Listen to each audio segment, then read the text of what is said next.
In a dream, so I'll keep sleeping.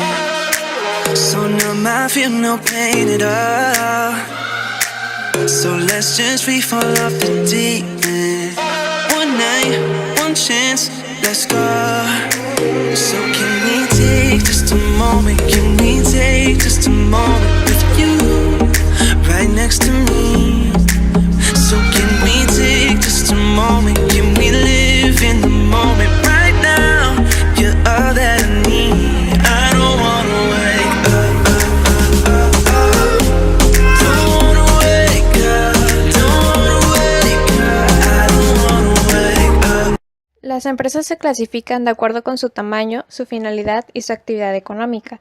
En México, las dependencias responsables de preparar y presentar información en este sentido son la Secretaría de Economía, la Secretaría de Trabajo y Previsión Social, la Secretaría de Hacienda y Crédito Público, el Instituto Nacional de Geografía e Informática, el Instituto Mexicano del Seguro Social y las cámaras empresariales como Canaco, Canacintra, entre otras. Por su tamaño. Bajo este criterio, las empresas se clasifican en micro, pequeñas, medianas, grandes. El tamaño de las empresas depende de factores tales como el número de empleados, tamaño de capital, volumen de producción, así como cobertura local, regional o nacional de sus operaciones, entre otros. Por su finalidad. Los fines de las empresas varían dentro de las economías y los mercados. Respecto del Estado, las estructuras sociales obedecen a 3 sectores: público, privado y social. Empresas públicas. El sector público lo integran las denominadas dependencias y las entidades.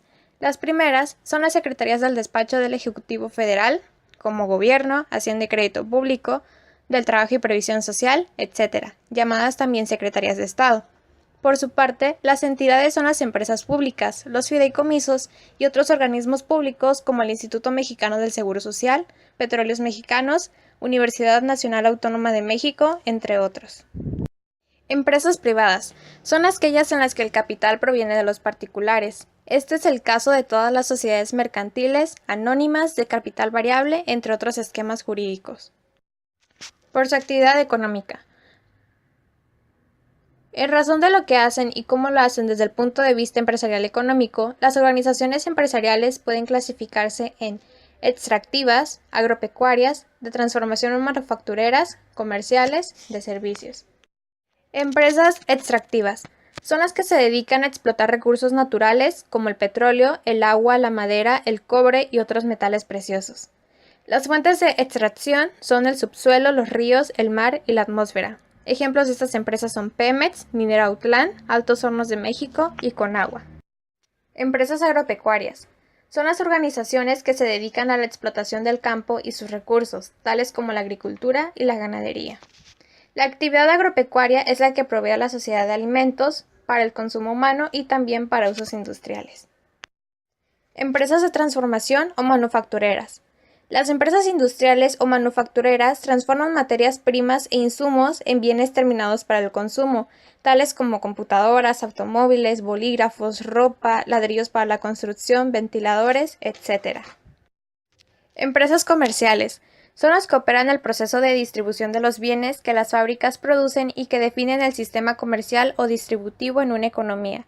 Los sectores de servicios y el comercial son los que más crecen en México y se conforman de empresas nacionales y extranjeras como las cadenas de autoservicios. Empresas de servicios.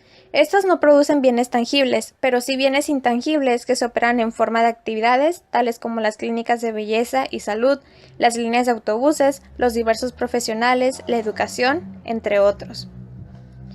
Los servicios constituyen el sector de mayor crecimiento en las economías y tienen las características siguientes. Son intangibles, son inseparables, son perecederos y estandarizados. Otras clasificaciones. La clasificación de las empresas no se agota con los esquemas anteriores, pues aún es posible señalar algunos otros criterios útiles para entender mejor la forma en cómo las empresas operan en las economías y en los mercados. Por ejemplo, por la conformación de capital. Bajo este rubro, las empresas pueden ser nacionales, cuando su capital es del país en el que operan, multinacionales, cuando el capital de estas empresas proviene de países diferentes, o transnacionales, cuando una empresa nacional, por ejemplo mexicana, opera en otros países, por medio de inversión directa o a través de asociaciones estratégicas. Por su régimen fiscal. Este criterio permite decir que las empresas pueden ser personas físicas, individuos que poseen establecimientos dedicados a cierta actividad empresarial como el comercio o la manufactura. Personas físicas con actividad empresarial. Personas que son propietarias de sus propios negocios sin asociados e incluso de empresas grandes. Régimen de incorporación fiscal. Empresas que por su tamaño, operación, capital social y forma de propiedad tributan al Estado bajo una cuota menor. Grandes contribuyentes o personas morales.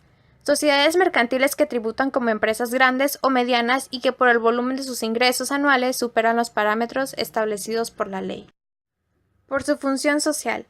Lucrativas. Estas empresas se establecen para incrementar la tasa de ganancia de sus propietarios mediante la maximización de sus utilidades y el reparto equitativo entre sus trabajadores conforme a la ley. No lucrativas. Son empresas que se constituyen para obtener ingresos que les permitan recuperar sus costos de operación y cumplir así una función social.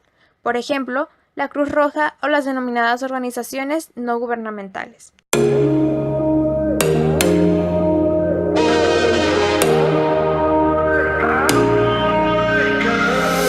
Stuck in a dream, so I'll keep sleeping. So numb, I feel no pain at all. So let's just free fall off the deep end. One night, one chance, let's go. So can we take just a moment? Can we take just a moment with you right next to me?